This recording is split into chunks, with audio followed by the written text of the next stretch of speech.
Hello guys, welcome to my channel. एक बार फिर से स्वागत है आप सबका हमारे नए लेक्चर में। गाइस, आज का जो वीडियो है वो स्पेशली हमारे 11th स्टैंडर्ड के स्टूडेंट्स के लिए है और हमारे यूजीसी नेट सेट कैंडिडेट्स के लिए। ओके गाइस, तो आज हम लोग पढ़ने वाले हैं फॉर्म्स ऑफ बिजनेस ऑर्गेनाइजेशंस। उसमें से हम लोग एक फॉर्म पढ़ने वाले हैं गाइस जिसका नाम है सोल ट्रेडिंग कंसर्न। ओके, अगर आप 11th स्टैंडर्ड के स्टूडेंट्स हो तो आपको ओसी की बुक में आपको 4th चैप्टर मिलेगा, forms of business organisation. Okay guys, तो आज के लेक्चर को हम लोग शुरू करते हैं।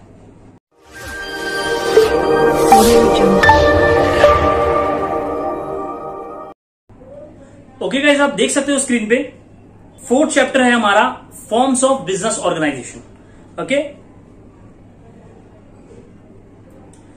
ओके गाइस, तो फॉर्म्स ऑफ बिजनेस ऑर्गेनाइजेशन पढ़ने से पहले हम लोग पहले ये डिस्कस करते हैं कि प्राइवेट सेक्टर ऑर्गेनाइजेशन क्या होता है, क्योंकि जो हम लोग फॉर्म्स ऑफ बिजनेस ऑर्गेनाइजेशन पढ़ने वाले हैं वो सारे जो है वो प्राइवेट सेक्टर ऑर्गेनाइजेशन के अंडर में आता है। तो सबसे पहले हम लोग ये जानने की कोशिश करते हैं कि प्राइवेट सेक्टर ऑर्गेनाइजेशन किसे कहा जाता है। हम लोग पढ़ते हैं, द प्राइवेट सेक्टर ऑर्गेनाइजेशन और companies is the part of economy that is run by private individuals और groups of individuals to earn a profit.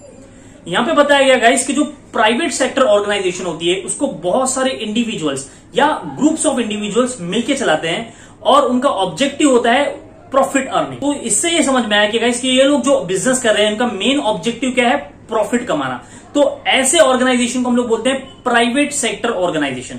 Okay, तो प्राइवेट सेक्टर ऑर्गेनाइजेशन के नाम पे हमारे पास 5 ऑर्गेनाइजेशन है, 5 टाइप्स की ऑर्गेनाइजेशन है। सबसे पहला है सोल प्रोप्राइटरशिप, सेकेंड है हमारा पार्टनरशिप, थर्ड है ज्वाइंट हिंदू फैमिली, फोर्थ है हमारा कोऑपरेटिव सोसाइटी एंड लास्ट है हमारा ज्वाइंट स्टॉक कंपनी। तो गाइज 1 बाय 1 हम लोग लेक्चर लगाएंगे और एक एक हम लोग जो है वो forms of business organisation detail में डिस्कस करेंगे। आज के लेक्चर में हम लोग पढ़ने वाले हैं कि सोल ट्रेडिंग कंसर्न, यानी कि पहला वाला हमारा सोल प्रोप्राइटरशिप। ओके गाइज, हम लोग शुरू करते हैं।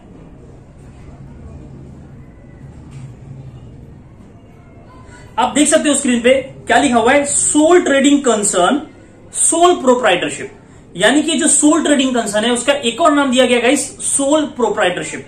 अब बेसिकली सोल ट्रेडिंग कंसर्न होता क्या है, पढ़ने से पहले मैं आप लोगों को बता दूं कि ऐसा बिजनेस जिसको एक सिंगल पर्सन जो है हैंडल करता है, यानी कि इन्वेस्टमेंट भी उस सिंगल पर्सन का है और ओनर भी वही है और बिजनेस को मैनेज करने वाला भी वो अकेला पर्सन है। तो ऐसे बिजनेस को हम लोग बोलते हैं गाइस सोल ट्रेडिंग कंसर्न या सोल प्रोप्राइटरशिप, यानी कि एक ऐसा बिजनेस जिसको हैंडल करने वाला एक अकेला पर्सन हो। यहां पे उसका कोई पार्टनर नहीं होना चाहिए गाइस। अगर पार्टनर होगा तो उसको हम लोग सोल ट्रेडिंग बिजनेस नहीं बोल सकते। एक ऐसा बिजनेस जिसमें सिर्फ एक अकेला बंदा है जिसने अपना पैसा इन्वेस्ट किया है बिजनेस में और वो अकेला ही बंदा जो है पूरे बिजनेस को मैनेज करता है और जितना भी बिजनेस का रिस्क हो या प्रॉफिट हो वो सारा उस अकेले बंदे का होता है। तो ऐसे बिजनेस को हम लोग कहते हैं सोल ट्रेडिंग कंसर्न या सोल प्रोप्राइटरशिप। बहुत सारे एग्जांपल मिलेंगे हमको हमारी रियल लाइफ में। हमारे एरिया में हम लोग देख सकते हैं जैसा कि पानीपुरी स्टॉल है, ओके, एंड भेलपुरी वाला है और प्रेस वाला है, इस्त्री वाला है, देन जर्नल स्टोर्स है, ग्रोसरी शॉप्स है। ये सारे जो एग्जांपल है गाइस वो सोल ट्रेडिंग बिजनेस के, क्योंकि हम लोग देखते हैं कि यहाँ पे जो एक अकेला ही सेलर होता है, एक अकेला बिजनेसमैन होता है जो सारे बिजनेस को वो हैंडल करता है। ओके, अभी हम लोग पढ़ते हैं हमारी नोट्स में क्या लिखा है, मीनिंग पढ़ते हैं guys. The word sole means single and proprietorship means owner. A sole trader is an independent owner of a business. यहां पे बताया गया गाइस कि जो वर्ड सोल है सोल ट्रेडिंग कंसर्न में उसका मीनिंग होता है सिंगल। सोल ट्रेडिंग कंसर्न में जो वर्ड सोल है उसका मीनिंग क्या है गाइस, सिंगल यानी कि वन। और जो प्रोप्राइटरशिप है या ट्रेडिंग कंसर्न है उसका मतलब होता है ओनर, यानी कि नाम से ही पता चल रहा है sole trading concern means single owner. Okay, आगे बढ़ते हैं हम लोग। The proprietor has all the rights and responsibilities of the business and any profits और loss made, also called one man show business. यहां पे बताया गया गाइस कि जो बिजनेस की जितनी भी रिस्पॉन्सिबिलिटीज होती है, जिम्मेदारियां होती है, वो सारी प्रोप्राइटर की होती है, यानी कि सोल ट्रेडर की होती है। ओके, और इसका एक और नाम बताया गया वन मैन शो बिजनेस, यानी कि सोल ट्रेडिंग कंसर्न को हम लोग वन मैन शो बिजनेस भी बोलते हैं। ये हमको याद रखना है गाइस, एमसीक्यूज में पूछ सकता है हमको। Examples, grocery shops, panipuri stall, stationery shop etcetera. यहाँ पे कुछ एग्जाम्पल दिए गए सोल ट्रेडिंग कंसर्न के कि जैसे पानीपुरी स्टॉल है, ग्रोसरी शॉप्स है, स्टेशनरी शॉप है। तो ये सारे जो है वो मैनेज किए जाते हैं एक पर्सन के द्वारा, तो इसलिए यहाँ पे एग्जाम्पल दिया है हमको। It is also known as proprietorship, sole trader, individual entrepreneurship, proprietorship concern and sole trading concern. अलग अलग डिफरेंट डिफरेंट नाम दिए गए गाइस सोल ट्रेडिंग कंसर्न के। इसको प्रोप्राइटरशिप कंसर्न भी कहा जाता है, इसको एंटरप्रेन्योरशिप भी कहा जाता है, इंडिविजुअल एंटरप्रेन्योरशिप कहा जाता है। ओके, इसको सोल ट्रेडिंग कंसर्न भी हम लोग बोलते हैं। ओके, तो अब गाइस हम इसका डेफिनेशन पढ़ते हैं। According to the professor J Hanson, sometime known as one man business, it is a type of business unit where one person is solely responsible for providing the capital, for bearing the risk of the enterprise and for the risk of ownership. Professor J Hanson ने guys बहुत अच्छा definition दिया है sole trading concern का, कि इस business को हम लोग बोलते हैं one man business. Okay, one man business बोलते हैं क्योंकि यहां पे बिजनेस करने के लिए सिर्फ एक अकेला आदमी है, उसका कोई पार्टनर नहीं है। उन्होंने बताया कि एक अकेला पर्सन ही जो है वो बिजनेस में पैसा कंट्रीब्यूट करता है और बिजनेस के जितने भी रिस्क रहते हैं वो खुद ही बेयर करता है। ओके, यहाँ पे रिस्क और लॉस बेयर करने के लिए कोई दूसरा पर्सन नहीं है। ओके, तो गाइस मीनिंग और डेफिनेशन से हम लोग को ये पता चलता है कि सोल ट्रेडिंग बिजनेस एक ऐसा बिजनेस होता है जिसमें कोई पार्टनर नहीं है, एक इंडिविजुअल है जिसने अपना एक बिजनेस खोला है और बिजनेस की सारी रिस्पॉन्सिबिलिटीज, चाहे वो लॉस की हो या प्रॉफिट की हो, सारी रिस्पॉन्सिबिलिटीज किसकी है? वो सोल ट्रेडर की। यानी कि लॉस हुआ तो सोल ट्रेडर का, प्रॉफिट हुआ तो सोल ट्रेडर का, अगर कुछ नुकसान हो गया बिजनेस में तो वो सोल ट्रेडर का होगा। यहाँ पे कोई शेयर करने वाला नहीं है और यहाँ पे कोई इन्वेस्टमेंट करने वाला भी नहीं है। सोल ट्रेडर को खुद से ही जो है वो इन्वेस्टमेंट करना पड़ता है। ओके, आगे बढ़ते हैं हम लोग। गाइस अभी हम लोग पढ़ते हैं जो सोल ट्रेडिंग का बिजनेस होता है उसकी मेरिट्स क्या है और डीमेरिट्स क्या है। अब सर ये मेरिट्स और डीमेरिट्स क्या होता है? तो मेरिट्स और डीमेरिट्स गाइस बेसिकली सिंपल मतलब क्या होता है कि हर एक चीज की कुछ एडवांटेजेस होती है और कुछ डिसएडवांटेजेस होती है। ये तो सब लोग समझते होंगे कि एडवांटेज और डिसएडवांटेज क्या होता है, यानी कि हर एक चीज के कुछ फायदे होते हैं और कुछ प्रॉब्लम्स होती है। ओके, तो हम लोग को यही देखना है कि सोल ट्रेडिंग का बिजनेस अगर कोई करता है तो उसमें क्या क्या उसको एडवांटेजेस मिलते हैं, उसमें मेरिट्स क्या क्या है और डीमेरिट्स क्या क्या है, यानी कि डिसएडवांटेजेस क्या क्या है, उसमें प्रॉब्लम्स क्या क्या है, डिफिकल्टीज क्या क्या है। ओके, तो हम लोग पहले मेरिट्स पढ़ते हैं फिर हम लोग डीमेरिट्स पढ़ेंगे। गाइस आपको एग्जाम में क्वेश्चन पूछा जाएगा, state and explain the sole trading concern and its merits and demerits. Okay, तो आपको जो है मेरिट्स और डीमेरिट्स के पॉइंट लिखना है। सबसे पहले हम लोग देखते हैं पहला पॉइंट क्या दिया हुआ है गाइस, इजी फॉर्मेशन। सबसे पहला पॉइंट जो हम लोग को दिया हुआ है वो है इजी फॉर्मेशन, यानी कि जो सोल ट्रेडिंग का बिजनेस है गाइस वो उसको शुरू करना बहुत ही आसान होता है, कोई भी उसको आसानी से शुरू कर सकता है। हम लोग पढ़ते हैं, it is very easy to establish sole trading concern because very few legal formalities are involved in formation, the business can be start without getting it registered. यहां पे बताया गया इसकी जो सोल ट्रेडिंग का बिजनेस होता है उसको शुरू करना बहुत ही ज्यादा आसान है क्योंकि इसमें जो लीगल फॉर्मेलिटीज है, जो कानूनी फॉर्मेलिटीज बहुत कम होती है और इसको हम लोग रजिस्टर किए बगैर जो है शुरू कर सकते हैं। अब एक पानीपुरी वाला है उसको रजिस्ट्रेशन की जरूरत नहीं पड़ती है, लेकिन अगर किसी को कंपनी खोलना है तो उसको बहुत सारी जो है फॉर्मेलिटीज प्रोसीजर से होके गुजरना पड़ता है। ओके गाइस, तो कंपनी शुरू करना इजी नहीं होता, लेकिन जो सोल ट्रेडिंग का जो बिजनेस है वो इजीली हमारा स्टार्ट हो सकता है। ओके, सेकंड जो पॉइंट है उसका वो है मैक्सिमम सीक्रेसी। अब गाइस मैक्सिमम सीक्रेसी का मतलब क्या होता है कि बिजनेस के कुछ सीक्रेट्स होते हैं। ओके, बिजनेस के कुछ प्लान्स होते हैं, कुछ सीक्रेट्स होते हैं जो सिर्फ हमको पता होते हैं। क्या हम ये चाहते हैं हमारे बिजनेस के सीक्रेट्स किसी थर्ड पर्सन को पता चले? नहीं सर, बिल्कुल नहीं, हम तो बिल्कुल नहीं चाहते ऐसा। लेकिन गाइस अगर मैं कंपनी की बात करूं तो कंपनी में सीक्रेसी नहीं होती। कंपनी में क्या करना पड़ता है, कंपनी को अपने एनुअल अकाउंट्स यानी कि profit and loss, balance sheet audience को बताना पड़ता है ताकि कंपनी की पोजीशन इन्वेस्टर्स को पता चल सके। लेकिन सोल ट्रेडिंग कंसर्न में ऐसा कुछ नहीं होता। बिजनेस के जितने भी सीक्रेट्स हैं, जो भी हमारा लॉस है या प्रॉफिट है, वो सोल ट्रेडर को किसी के साथ शेयर नहीं करना पड़ता, डिस्क्लोज नहीं करना पड़ता। तो यानी कि बिजनेस के जितने भी सीक्रेट्स होते हैं वो सिर्फ सोल ट्रेडर को पता होते हैं। पढ़ते हैं हम लोग क्या लिखा हुआ है, the sole trader is the owner and manager of his business, so he does not need to disclose his business secrets, plans, profits with any third person. Therefore, sole trader enjoys maximum secrecy in his business. यहाँ पे वही बताया गया guys कि जो soul trader है वो एक अकेला ओनर है, अकेला मैनेजर है, तो बिजनेस के जो भी प्लान्स होंगे, जो भी सीक्रेट्स होंगे, वो सारे सोल ट्रेडर को पता होंगे, उसको किसी को बताने की जरूरत नहीं है। ओके, इसलिए जो सोल ट्रेडर है वो सबसे ज्यादा जो है वो सीक्रेसी एंजॉय करता है as compare to the other forms of business organisation. Okay guys, तो ये दो पॉइंट्स होप कि आपको क्लियर हो गए होंगे। नेक्स्ट पॉइंट की तरफ आगे बढ़ते हैं हम लोग। थर्ड पॉइंट है गाइस हमारा क्विक डिसीजन। क्विक डिसीजन ये बहुत सिंपल पॉइंट है, सबको पता होगा कि क्विक डिसीजन का मतलब क्या होता है कि तुरंत फैसला लेना बिजनेस में।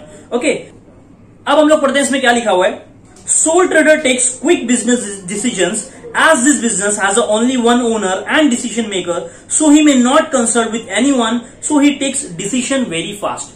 यहाँ पे बताया गया गाइस कि जो सोल ट्रेडर है वो एक अकेला ओनर है और डिसीजन मेकर है, यानी कि डिसीजन लेने वाला भी वही अकेला बंदा है। तो यहाँ पे जो डिसीजन जो है बिजनेस की वो बहुत जल्दी हो जाते हैं, बहुत फास्ट हो जाते हैं। लेकिन अगर मैं बात करूं कंपनीज की, तो कंपनीज में कैसा होता है गाइस, अगर हमको कुछ डिसीजन लेना है कंपनी में तो पहले हमको नोटिस भेजना पड़ता है, मीटिंग्स रखनी पड़ती है। ओके, फिर वो मीटिंग हेल्ड होगी, उसके बाद में डिस्कशन होगा, उसके बाद में जो है सब लोग अपनी रिकमेंडेशन देंगे, तब जाके कोई फैसला लिया जाता है। लेकिन सोल ट्रेडिंग कंसर्न में ये बेनिफिट है हमारा कि अगर हमको सपोज कि अगर मुझे ऐसा लगता है कि आज के मुझे अभी बिजनेस कल से कोई दूसरा करना चाहिए, तो मैं क्या कर सकता हूं, तुरंत अपना बिजनेस चेंज कर सकता हूं, मैं फटाक से क्या कर सकता हूं, डिसीजन ले सकता हूं।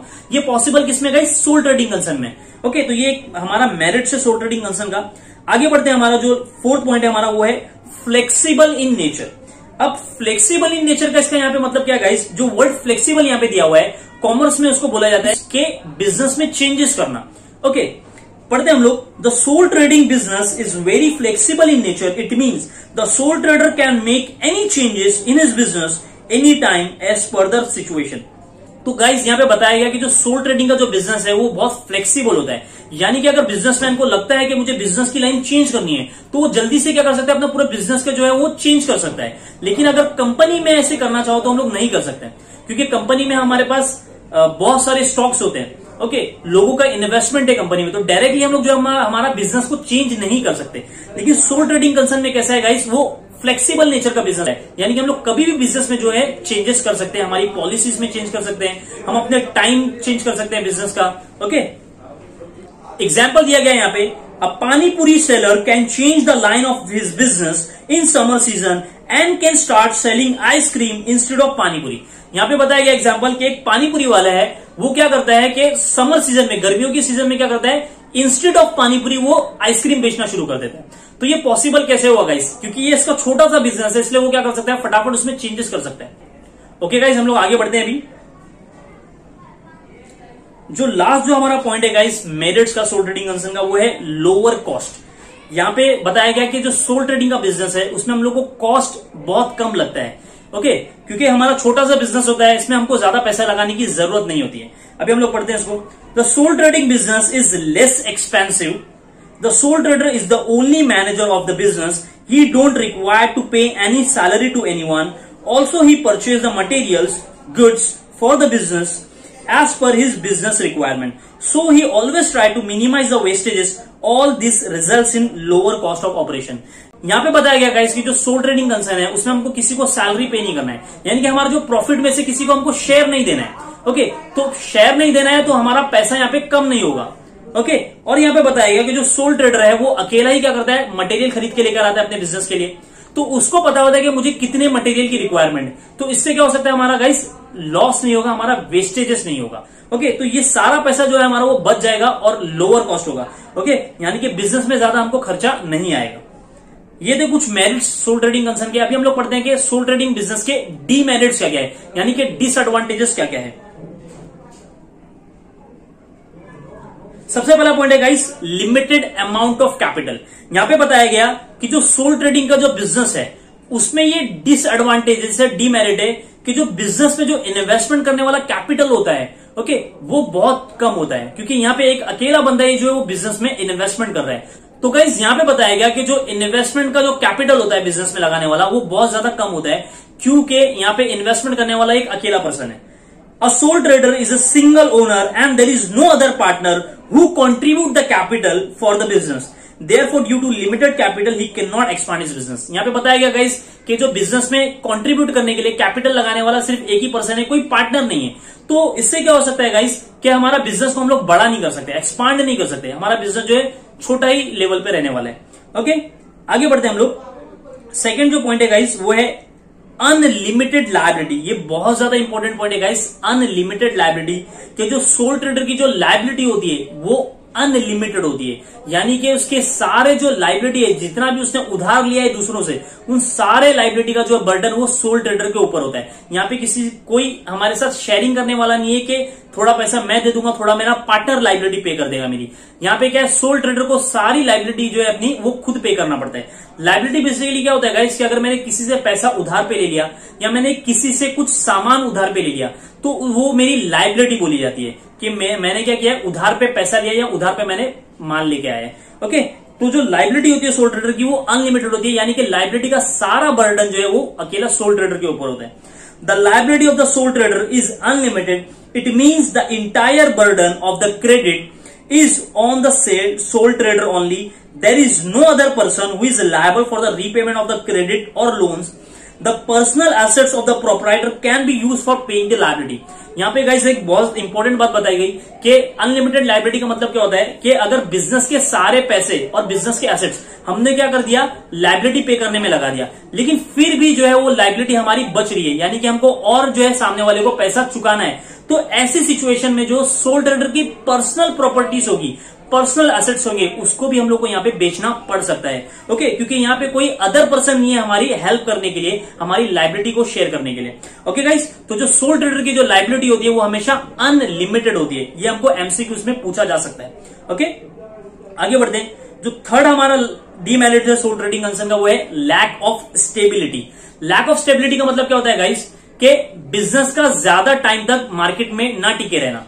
स्टेबिलिटी मतलब क्या होता है कि ज्यादा टाइम तक बिजनेस का मार्केट में जमे रहना, और लैक ऑफ स्टेबिलिटी का मतलब क्या होता है कि बिजनेस जो है वो टेम्पररी तौर पर होता है, यानी कि बिजनेस ज्यादा टाइम के लिए नहीं होता मार्केट में।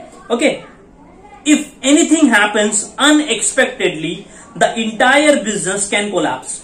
Existence of this business is totally depends on the existence of the sole trader. The organization can be dissolved with the death insolvency. यहाँ पे बताया गया गाइस कि कुछ अनएक्सपेक्टेड इवेंट्स हो गए, यानी कि अगर सोल ट्रेडर मर गया या वो इंसॉल्वेंट हो गया, उसके पास एक भी रुपया बचा ही नहीं अभी बिजनेस चलाने के लिए, तो ऐसी सिचुएशन में उसको बिजनेस को अपने कोलैप्स करना पड़ेगा, यानी कि बंद करना पड़ेगा। ओके, तो जो गाइस वर्ड कोलैप्स है, डिसॉल्व है, सबके मीनिंग होते हैं कि बिजनेस का बंद हो जाना। ओके, तो यहाँ पे बताया गया कि कुछ ऐसे इवेंट्स हो गए अनएक्सपेक्टेड कि सोल ट्रेडर की डेथ हो गई या सोल ट्रेडर इंसॉल्वेंट हो गया, तो अभी बिजनेस को आगे कौन चलाएगा, तो उसको क्या करना पड़ेगा, बिजनेस यहाँ पे बंद करना पड़ेगा। ओके, तो यहाँ पे बिजनेस जो है हमारा बंद हो जाएगा। इसलिए बताया गया कि जो सोल ट्रेडिंग का बिजनेस है उसमें स्टेबिलिटी नहीं है। लेकिन अगर मैं बात करूं कंपनी की, कि कंपनी में अगर एक या दो लोग मर गए तो उससे कंपनी को कुछ फर्क नहीं पड़ने वाला, कंपनी जैसी चल रही थी पहले कंपनी वैसे आगे भी चलेगी। ओके, लेकिन सोल ट्रेडिंग कंसर्न में ऐसा पॉसिबल नहीं होता, क्योंकि एक अकेला पर्सन ही बिजनेस हैंडल कर रहा था और उसके मरने के बाद वो बिजनेस जो है वो ऑटोमेटिकली बंद हो जाएगा। ओके, लास्ट जो हमारा पॉइंट है गाइस वो है lack of specialisation. Okay, lack of specialisation का मतलब क्या होता है कि सोल ट्रेडिंग का बिजनेस जो है वो उसमें स्पेशलाइजेशन नहीं होता है, यानी कि एक अकेला पर्सन ही जो है वो सारे एक्टिविटीज को हैंडल करता है, वही मटेरियल खरीद के ला रहा है, वही कस्टमर्स को बेच रहा है। ओके, वही उसका हिसाब किताब कर रहा है, यानी कि अकाउंटिंग भी वही कर रहा है, ऑडिटिंग भी वही कर रहा है। ओके, तो सारे काम जो है वो जब एक अकेला पर्सन करता है तो मैनेजमेंट के एक्सपर्ट के हिसाब से उसमें स्पेशलाइजेशन नहीं होता, यानी कि उसमें कहीं ना कहीं गड़बड़ हो जाती है।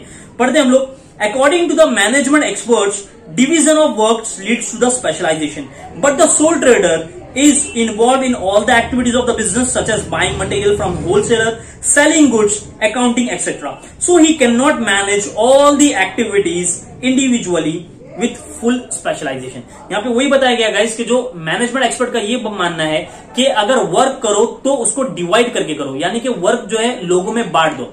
ओके, तब क्या होता है, प्रोफेशनल तरीके से जो है वो वर्क हमारा कंप्लीट होता है। लेकिन जो सोल ट्रेडर है वो सारे एक्टिविटीज को खुद ही मैनेज करता है, तो इससे क्या होता है गाइस कि हमारा जो वर्क है वो प्रोफेशनली जो है वो कंप्लीट नहीं हो पाता। ओके, ऐसा मैनेजमेंट एक्सपर्ट का कहना है। ओके, तो सोल ट्रेडिंग कंसर्न में क्या है गाइस, स्पेशलाइजेशन की कमी होती है, यानी कि जो है हमारा वर्क जो है वो एफिशिएंटली नहीं हो पाता। ओके, ये हमारा यहाँ पे जो है मेरिट और डिमेरिट एंड हो गया गाइस।